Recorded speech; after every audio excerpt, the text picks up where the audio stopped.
Виолината пред се е инструмент што може да не трогне и да ни разбуди инспирација со богатството на своите звуци. Сето она по кое копне е да го излее од себе нашата душа. Може да се открие преку музиката. Музиката го искажува она што не може да се каже со збор. Затоа, музиката има многу важна улога во развојот на човештвото како еден универзален јазик на душата. А душата на виолината поетично се нарекува малиот дрвен дел што се наоѓа во долниот десен дел на виолината, кој е одговорен за подобро пренесување на звукот. Но, инспирацијата за музиката, вистинската инспирација на виолината, живоста и способноста за свирење доаѓа од изведувачот, од виолинистот, кој преку своите техника и вештина може да ги трансформира нотите во една извонредна интерпретација, да ги преточи тие ноти во звук и да ги допре душите на сите што го слушаат. Вечерва со нас Ирена Стојановска, една од првите виолини во македонската опера. Ирена, добре дојде. Добре ве најдов, благодарам за поканата. Би сакал на почеток да ми раскажеш за твоето семејство, односно за тоа како почна да живееш со музиката. Велиш дека е прво нешто што си го научила, дури пред да зборуваш, нели не буквално. Кажи ми за твоите почетоци во музиката, во светот на музиката. Па да, во нашето семејство музиката, особено класичната музика, беше постојано присутна. И јас и мојата сестра бевме родени во тоа. И за мене беше нејасно да не речам до пред неколку години дека тоа не е баш стандарден начин, вообичаен начин на живот. На едно семејство, така? така? На едно семејство, бидејќи кај нас постојано се свиреше, особено во детството. Татко ми беше музичар, односно виолинист во Македонската филхармонија и нешто што постојано се случуваше во нашиот дом беа часови, беа испробувања на различни инструменти од различни мајстори. Паралелно тој исто одржуваше инструменти и соработуваше со многу од лутиерите во странство, исто така и тука, бидејќи имаме еден многу познат мајстор за виолини кој што има многу награди добиено во светот, тоа е Светозар Богдановски. Тоа ке те прашав подоцна дали кај нас има лутиери или градители на виолини или нема, или ги набавувате од странство секогаш. Значи, еден мал заклучок, твоето патешествие во животот било условено веќе и предодредено од семејството, нели? Па, особено со виолината и со пијаното, со овој тип на инструменти е задолжително од рана возраст да се започне и најверојатно едно дете, не верувам дека своеволно започнува, најверојатно некој му ја врачува виолината. Да, велат, ајде ке те однесам да свириш пијано од утре. Да. И тоа е малку тешко за децата, за да се создаде дисциплина и сето тоа треба голема љубов и постојана презентација на музиката. На вистина е и интересно, но е и тешко, бидејќи е премногу комплексно. Тоа ќе те прашав, рече татко ти, си почнала со, нели, поради татко ти бил исто виолинист во филхармонија. Го гледаше некогаш како лошиот учител што те тера и те кара да... Апсолутно, тоа беше всушност најголемата вечната кавга помеѓу нас. Јас никогаш не вежбав доволно, тој никогаш не беше доволно толерантен со мене и за разлика од тоа што го гледав со учениците што го прави и дури бев завидлива, морам да признам. бидејќи со нив имаше сосема поинаков пристап, но тоа е нешто кое што е многу вообичаено за родител, дете, однос, учител и Да, и ученик. кога сакат детето да му биде Да. нели гениалец во свирењето. Критериумите се неспоредливи Имаш со реалноста. Така е. Имаш посетувано и курсеви по виолина, претпоставам дека исто поради твојот татко нели си имала таква прилика да одиш кај Евгенија Чугаева. Тоа беше највеќе поради мојата професорка Сихана Бадивуку Хоџа, која што постојано низ годините се провлекуваше како мој тутор. Беа, значи, мојот родител, татко ми беше доста амбициозен во однос на мене и иако јас бев дете кое што не знаеше многу да се експонира себе си, можеби и не бев толку дисциплинирана, малку поемотивна и не знаев да се ставам себе си напред, да се покажувам, да сакам да се експонирам премногу. А во ова нели јавна професија тоа е мора да се основните случува. работи. Кажи ми, сестра ти е музичар или не? Да, сестра ми е музичар, свири виолончело. Таа е заедно со мене во групата, во триото кое што ќе го споменеме спомнеме подоцна понатаму. дека свириш и во триото. Искуствата со овие врвни професори од Московскиот конзерваториум? Да, тоа беа особено Евгенија Чугаева е професорка на мојата професорка Сихана. Таа е врвна. Да, таа е основач малтене да речам на таа руска школа и ја имав таа чест да соработувам со неа во неколку наврати. Потоа со Сергеј Кравченко, со Матис Вајцнер, Павел Верников, тоа беа се семинари и патувања благодарение на мојата професорка Сихана, додека Сихана беше кај нас. Сихана беше кај нас, да. Таа беше во нижото, потоа во средното, меѓутоа јас одев на приватни часови кај нејза. Тоа беше постојано. И постојано беше тоа, имаше некаква динамика со нејза, а додека луѓето кои што гостува како Даниел Геде или Кај Голстин, тие беа солисти со Македонската филхармонија и секогаш тие солисти беа гости во нашиот дом, бидејќи татко ми го имаше тој шарм да знае да разговара со нив, особено тој беше мајстор за аудитивна естетика, значи он во собствениот звук знаеше ништо, мислам дека тоа му беше и како трик, хук можеби на начин на кој што ги привлекуваше луѓето. Ке отсвири еден пасаж или нешто и одма се вртат. Ја бев сведок, на пример, тој дојде со мене на семинарот во Портогруаро 94-та година, мислам дека, или 98, сега веќе сум. Не е важно.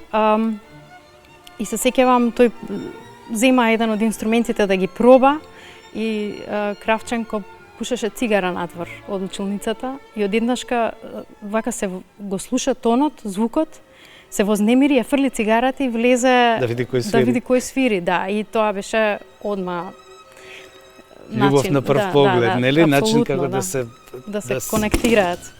Ми падна микрофонот. Кажи ми, студиите ги заврши потоа на високата школа во Нинберг, така? Во Нинберг, Германија. Анита Розенберг. Таму бев 4 години и во тој период имаше и настапи имав настапи, да, освен на факултетот за музичка уметност, имавме патувања со приватни оркестри за тоа, со Ноe Филхармонија Франкфурт и тие беа малку поп-ориентирани, значи свира и класика, но интересниот дел за мене беше новитет тогаш и мислам дека многу ме инспирираше тоа за понатамошната насока која што ќе земам. Бидејќи настапувавме со звезди како Weather Girls, пеа It's Raining Men или не знам, Lady in Red, значи тоа беа оригиналните. Lady in Red беше јас кога матурирав беше хит. Да, и тоа беа оригиналните изведувачи, само што тогаш се уште бев премногу интровертна за да земам да се сликам со нив, за разлика од сите останати во оркестарот.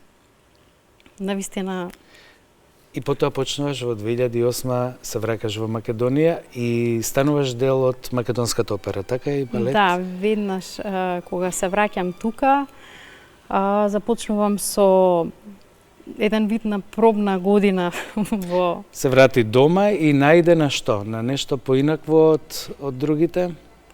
Од другите зборувам... Да, во однос на динамика, можеби, на култура, мислам, секако дека има разлики големи, но пак средината е таа и тој музичарски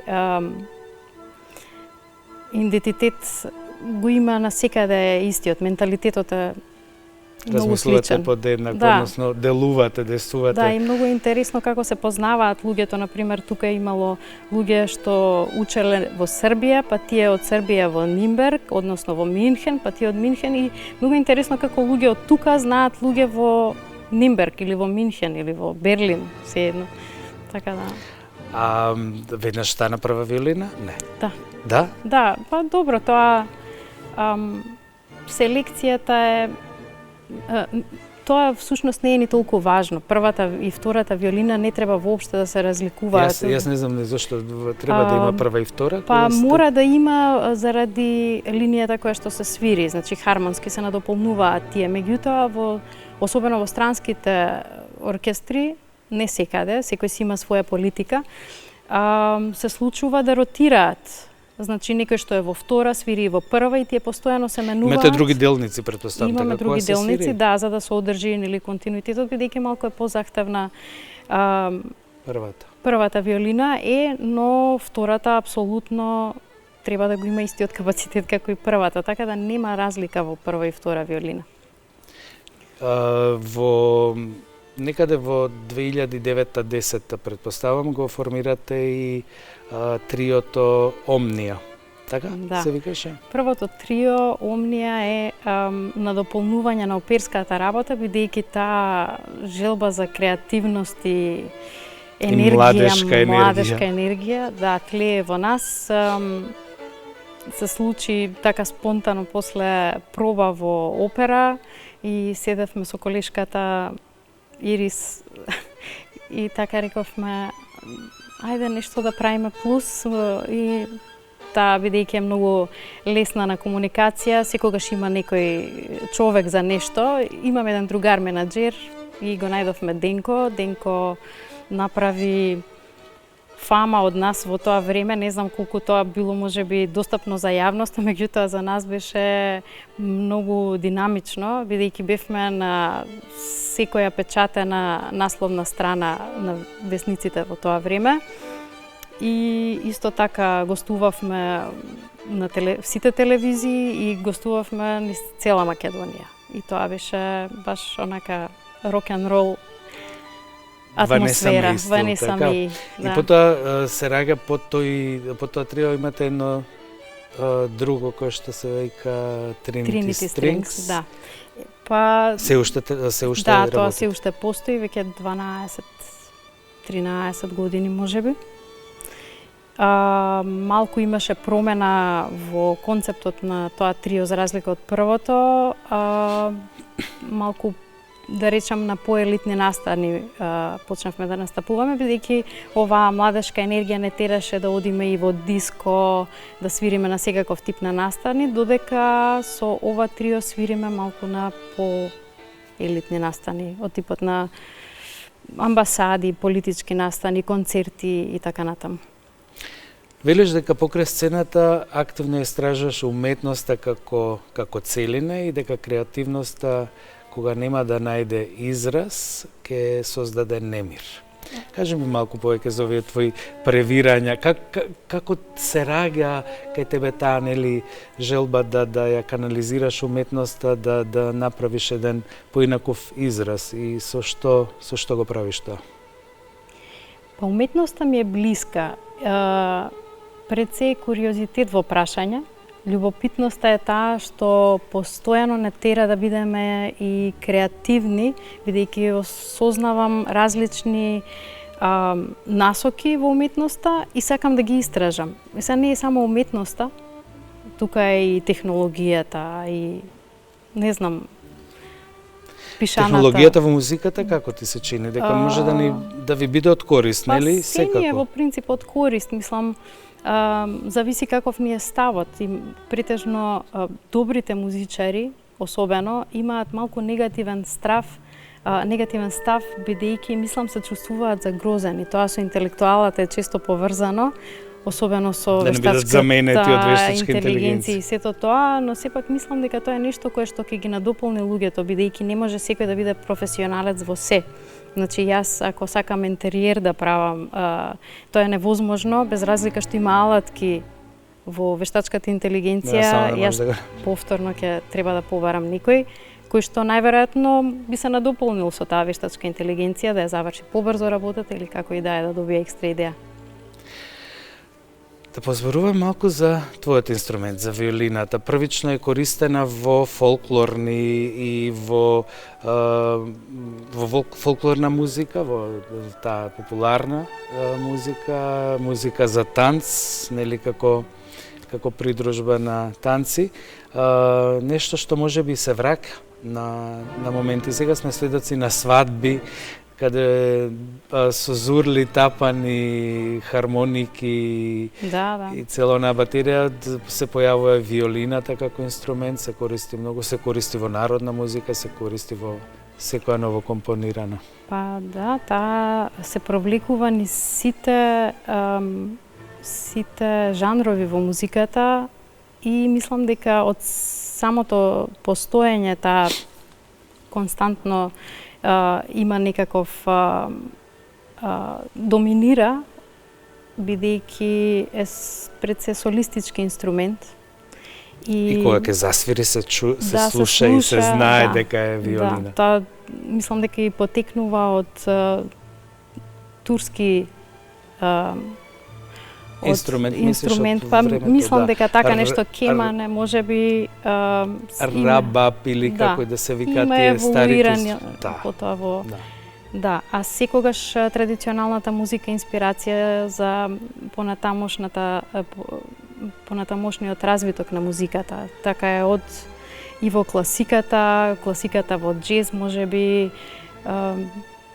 не знам, современа музика. Ти се допаѓа, нели таа апсолутно да, фузија на стилови, затоа што може да се родат и добри. Може би треба веќе да направиш една фузија на да речеме стара македонска музика или не знам некои други звуци кои би ги искомпонирала со, не знам колку си слушала, например, постои еден Кенан Доулу свирач кој што музичар турски кој што претежно ги спојува со турски марш, со значи оние класични дела кои што ги земе и ги спојува потоа со техномузика и со поп музика. Ке ти пуштам, ке ти давам да слушнеш, да видиш каква идеја можеш да добиеш за некоја нова музика. Виолината каква што ја познаваме од 17-тиот век, прв пат ја користи, да речеме, се смета дека прв пат во 1607 година Клаудио Монтеверди во Орфеј операта ја вклучува како замена на виолата. Во суштина виолата е пред виолината. И потоа следен еден е Николо Паганини, кој што мислам дека од деца ние Паганини го учевме како виртуозот на... е задложен за моменталната еволуција за модерниот изглед на виолината, бидејќи до тогаш била со помалку позиции, бил пократок вратот, потоа поради неговото виртуозно свирење најверојатно се продолжува вратот и таа станува кралица на инструментите. Буквално е инструментот на душата се вика, а мајде тоа потоа кажи ми само кој мислиш дека е најдобриот виолинист на сите времења, па може би и некој што е актуелен. Јас мислам дека тоа не постои, бидејќи тоа е како најубавиот маж или најубавата жена. Па добро има, нели се избираат на годината. Па ние ги прогласуваме, меѓутоа мислам дека тоа е апсурдно, бидејќи убавината има многу различни страни форми. И форми. Да, не може една боја да е убава или не знам. во одредени периоди за одредени места и така Апсолутно, така точно може да така, се да. направи. Виолината е често сметана за инструмент на душата и ја има онаа способност, како што кажав, да на почетокот да разбуди многу чувства, може да разбуди токму поради оние нејзини звуци каде што има силен израз и емоција во свирењето и може да ни пренесат радост, тага, среќа, па дури и љубов. спектар на емоции, да. Што значи за тебе виолината? Дали е инструмент или е средство со кое ти предизвикуваш, односно сакаш да предизвикаш чувства кај тие што те слушаат? Не сум размислувала за ова. И колку тебе ти предизвикува чувства кога еве како на сликата ќе ја земеш виолината и се спојуваш со неа, бидејќи вие сте многу директно споени. Да. Така е, дури е многу интересно со виолината. Истата виолина кај различни луѓе различно звучи. Прво, мислам дека и физикусот, корпусот на човекот додава акустика, еден вид на акустика на самиот инструмент. Начинот на кој што се свири многу влијае и мислам дека внатрешната емоција се интерпретира преку инструментот. Точно, допирањето на струните, дури има и таква песна една, како ги допираме, гудалото, како се чувствуваме во моментот. Кажи ми, гудалото, колку ти е важно? Многу е важно гудало гудалото. со природни влакна или синтетички? Да, па тоа во принцип се практикува кај нас. Професионалните музичари претежно користат влакна од конј. Да, од опешка. Да. Така да, тие се природни влакна. Важно е дрвото и за тоа одамна не сум разговарала. Тоа бе дискусии со мојот татко. Дрвото е важно прво од што е, второ како е обработено, да. нели, колку е остарено, колку е сочувано, како е излакирано. Да, и многу е важен мајсторот кој што го направил. Секако на тоа има и украсни делови, например имам гудало со сребрен врв, да речеме, на слонова коска на него. Жабицата е направена со делови од джелка, малку е морбидно можеби ова. Премногу мртви животни премногу на мртви виолината. животни, за жал. Како се овој дел тука што е во средината, на каде што се жиците како мост? Мост се вика? Се вика мост, меѓутоа ние го викаме кобилица. Кобилица е тоа? Да, Добро. кобилица. А каде е тоа што го спомена сега делот од слонова коска? Делот од слонова коска е или на врвот на гудалото, или има делови, например на штрафот. Тоа се украсни делови на гудалото. Слонова коска на самата виолина нема. Нема, има некакви гравури, можеби на Страдивари, тоа нешто со злато, некакви експерименти. Тие се тие фамозни виолини кои што имаат милионски суми. Музејски експонати веќе, да. Ги викате С или Ф буквите овие што се отворите? Ф-ови ги викате? Да, како Ф. Полжавот, не знам, ова конкретно е инструмент на Светозар Богдановски. Ова е на Светозар Богдановски, нашиот лутиер, значи Светозар Богдановски и работи во моментов. Се уште работи во Велес, да. Во Велес. Убаво е затоа што не знаев дека имаме. Да, и доста инструменти има кај нас што се во операта од него. Што се направени од него. Да. Инаку се купуваат од странство, претпоставувам, кој каде ќе најде што ќе му се допадне како инструмент. Цената многу игра улога, бидејќи тоа е навистина нешто кое што е многу скапо. За да биде солидно, треба да биде... Гудалото може да биде и поскапо, нели? Зависи, да. Ако е добро направено. Зависи, ако е добро, може некој да има по некоја случајност поскапо гудало од виолината и тоа може да се случи. Носиш ли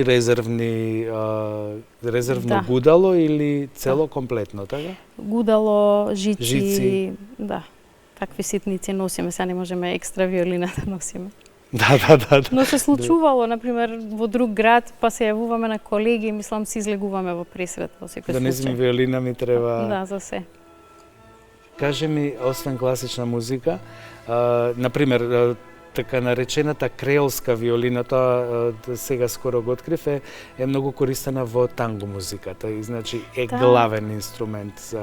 Таа е малку поинаква Да, виолина. не, креолската виолина е повеќе како израз за креолската музика. Стилот на свирењето на виолината, Да. добро. Тоа е, мислам, Америка, Луизијана. Тоа е Јужна Америка, Да, тоа е најмногу во Буенос Ајрес. Тангото така. таму најмногу се свири и... Да, не, тангото исто си е со класична виолина. Так. Виолината нема различни форми. Виолината е виолина, единствената разлика е стилот и начинот на свирење. Да. И тука сакав да се надоврзам, кога ти, например, свириш фолк музика. Добро. Тоа не го свирам, Не, иако би ти сакала, се ама тоа е навистина поинаква способност. Значи поинаку е така, Поинаку скроз.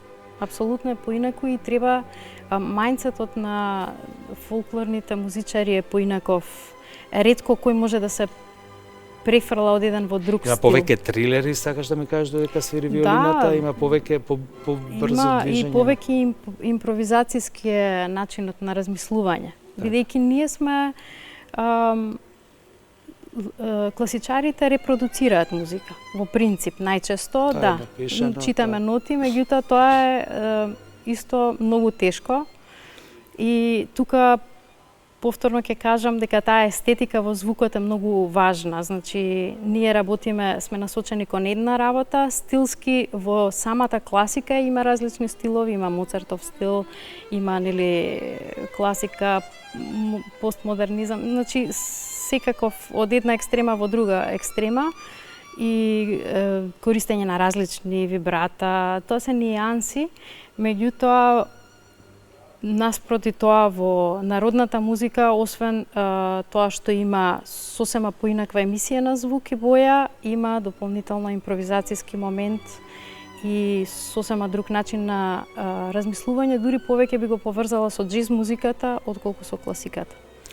Кажи ми, од класичните композитори, имаш некој омилен што ти е за свирење?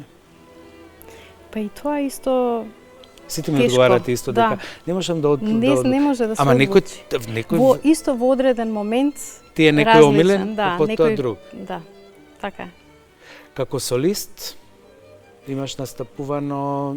Да, на помлада возраст, бидејќи, како што кажав, нели, амбициите на татко ми беа малце поголеми. Не е дека ја имам изгубено таа желба за свирење, повеќе се работи за премногу строгиот однос што го имам према себе си и визијата за тоа како треба да звучи инструментот наспроти можностите кои што ги имам во однос на вежбање, зашто се работи за максимално посветување, можеби од 4 до 6 часа на ден, кои што јас апсолутно ги немам. За вежбање, нели? Да, нели, со домашни обврски, операта и се останато. Кажи и ми, во куриозитетот. Свириш во операта и свирите опери, нели, најчесто. Да. Кажи ми, имаш омилена опера или барем? Еве не за свирење, за Имам, дека да. слушаш. Еве, имам генерално Пучини би го избрала како автор кој што навистина ми се допаѓа, зашто тоа е неверојатна игра на звуци.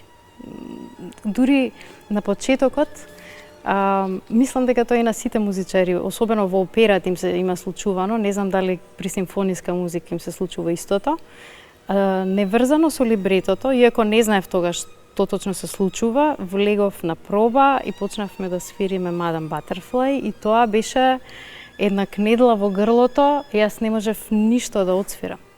Значи, само брановите те обзема музиката и ти се плаче, буквално, мислам, на нас, на сите во оркестарот не си има случувано да сме со насолзени очи. Дури мислам дека минатиот пат со диригентката Бисера Чадловска тоа го дискутиравме, таа диригира и плаче.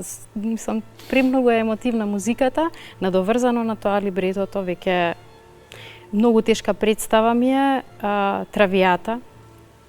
Лучија Диламермур. Тешки се бидејќи се сите многу драматични и секогаш се е поврзано со драма, со смрт, со тешки неостварени Тие се двете љубови. омилени травијата и Лучија Диламермур. Да. Многу, Тешка драма. многу се. Ана Дурловска исто не можам во занос ја слушам, значи тоа е неверојатно нешто. Дурловски е одлично. Да. Тоа надополнува многу во емоционалниот момент. Значи истата опера може да ја пее еден нема и да ја нема пее врска друг, едно. тотално да. Ама Ана Дурловска никогаш не остава равнодушни. Да. Тоа како што спомена, нели, свирењето на една виолина, да земат тројца да ја свират, сите апсолутно. тројца ќе звучат различно.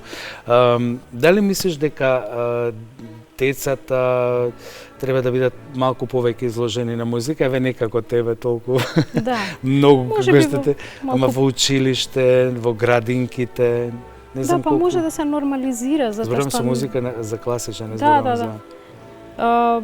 би требало, ја мислам дека да се нормализира тоа, бидејќи таа е комплексна музика. Сега како што сакаме децата да ни се интелигентни, образовани, сестрани, отворени умови, ова е еден од начините на кои што се добива тоа. Бидејќи се создава покомплексна слика за музиката, за содржината. Сега ќе спомнам, можеби чуден пример со Дизни, меѓутоа во песните на Дизни конкретно, еве Frozen, ќе го земам за пример, толку е комплексна музиката, оперски е поставена. Да, таа е така по... Комплексна е, текстот е комплексен, долг, музиката е променлива и децата имаат капацитет секогаш Да ја научат. да ја така? научат без проблем, додека ние постојано викаме деца се тоа немаат, они капацитет, Тоа што три збора зборувам, ќе треба ставиме во мали песна. да се изложат на Не е таков така. вид музика за да може Децата да... ги разбираат сите концепти ако им се прикажат повеќе пати барем. Мислам да го преживеат еднашка, два пати тоа и ќе им стане нормално. Твоите керки?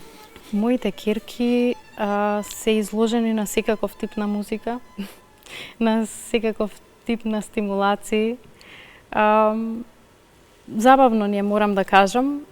Ги привлекува, например, виолина? Уметноста Изгледа како генерално ги привлекува. Ја приметувам едната керка повеќе сака да црта, ликовната уметност ја привлекува многу, но иако долго време се размислувавме дали воопшто да ги пуштиме во музичко училиште, поголемата керка почна. Како се вика Лаура и Андреја. Андреја. Да. И твојот сопруг е музичар. Да, тој исто свири во Македонската опера и балет и неговата фамилија исто е од операта потекнува и неговата сестра исто свири таму. Тој свири виолончело? Не, тој свири виолина. Сестра му свири виолина, сестра ми свири опера во операта исто виолончело. Епајте, за сестра. Мојот браточет е диригент Иван Еминовиќ. Иван Евминовиќ. Да. Сите сте таму едно цело Тоа е големо семејство. Сосема спонтано, воопште не е поврзано некако едно со друго, Јасно. меѓутоа така се случи. Така се наредивте сите Така да се сте нареди, таму да. заедно. Тоа е убаво. Слушни, во суштина целиот оркестар треба да е едно големо семејство, така што вие Да. само сте и крвно поврзани или брачно. Детските соништа, твоите се оствариле, затоа што да речеме си сонувала да бидеш музичар или сакаше да бидеш нешто друго кога беше мала? Искрено, јас се уште не знам што ќе станам кога ќе Кога пораснам. ќе пораснеш, Не. така? Не знам. Уште имаш... Да, премногу двојби. желби имам и некако се нервирам дека времето ми е малку. Спомена дека Лаура почна да свири. Почна, да, И да свири или... првата година е само солфеж. И како изгледа? Сакав да прашам дали децата како на двајца музичари Да. имаат сон да станат тоа или сосема друго нешто? Мислам дека не. Не, така? Мислам дека не. Тоа е многу интересно. Не гледам искрена желба во нив. Нешто посебно, иако гледам дека се доволно талентирани. Бидејќи талентот сметам дека е нереално нешто. Основната работа, да речеме, за секој човек е да има слух. Меѓутоа, талентот е всушност обсесијата кон едно нешто. Така да, ако ги интересира, би имале талента. Вака, не знам, треба да видиме. Кој ти е најдобар критичар? Не знам, свириш и Критичар, многу одамна не сум... освен татко ти кој што Да. бил твој нели најсилен критичар и учител, ама и ти кажува треба да внимаваш на мене на пример ми кажуваат за емисија, Треба ова. треба ова, не треба вака, треба вака. Да, па тоа генерално во семејството го дискутираме, зашто сепак се работи за луѓе кои што се од фелата и во однос на музика, во однос на изглед, во однос на апсолутно се инволвирани. Свирите заедно дома? Не, немате време од сите проби, не ви доаѓа Не. да. Свириме многу часови надвор и дома кога сме и кога сме во кола, многу ретко, секогаш наменски слушаме нешто што треба да се изучи, или ако децата инсистираат на некаков тип на музика, ако сакаме да им презентираме нешто конкретно, меѓутоа своеволно јас речиси никогаш не пуштам музика, освен смут джез, нешто кое што ме релаксира. А што те прави среќна? Што ти прави убаво да се чувствуваш? Среќна ме прават многу работи. Пред се ме прави среќна разноликоста генерално. Многу сакам да истражувам, сакам да сум со различни луѓе. Богатство ми е туѓата перспектива. Во последно време сум навистина благодарна кога ќе запознам некого како што, например, тебе те запознав и дознав некои работи за твојата струка. Тоа ме прави навистина среќна. А што ти пречеха луѓето? Што ми пречи? Негативниот став некогаш, можеби негативната мисла. Намуртеноста, да, бидејќи... Премногу намуртени луѓе имаме Да. наеднаш. Не бевме ние намуртена нација, сега сме многу... Иако гледам некакви... Има, да, дека почнуваат луѓе да се враќаат малку назад на тоа дека треба да сме пољубезни, понасмејани. Па да Така е започнеме поубаво од за себе сите. си мора, да. Поубаво е за Само сите. тешко е да се освести тој момент. Мислам дека самите едни со други си се труеме и некогаш кога ќе почне некој со негативен коментар, потоа ти е глупаво ти да продолжиш со позитивен, па се надоврзуваме. Па да, некогаш е подобро да кажеш еве тоа им е едно од прашањата во каква околина се чувствуваш најудобно, ако не ти е пријатно, едноставно ќе се повлечеш, ќе се потргнеш настрана и готово, нели? Бидејќи преголема енергија одзема да се инволвираш во тоа да го смениш можеби мислењето на некого е невозможно. Да ги натераш да се насмеат. Да. Јас некогаш викам насмете се, не боли, ама зависи кому. Сакам да ти подарам една книга, тоа е мој Благодарам. превод. Леле, денес со сите овие мои микрофони, не микрофони, батерии. Вклучено? Мислам дека ќе ти се допадне. Една убава приказна која што е искористена и како биографија на Марија Склодовска, Кири Склодовска, така што ќе видиш. Ќе ми кажеш како Со ќе ти се задоволство ќе допадне. прочитам. И за крај сакам да ми кажеш што би им порачала на гледачите, ве освен да бидат позитивни и насмејани и незавидливи, што друго? Да бидат креативни, да си ги дозволат тие минути за себе. Пред се. Не знам. Јас ти благодарам многу за гостувањето, ми беше преубаво и некако многу брзо ми помина, не знам тебе, Исто и мене на мене. пребрзо. Вечерва со нас беше Ирена Стојановска, прва виолина во Македонската опера. Се надевам дека и овој пат имавме успешно представување на инструментот и на нашата гостинка и се гледаме следната недела повторно во Трафика. Имајте убава вечер.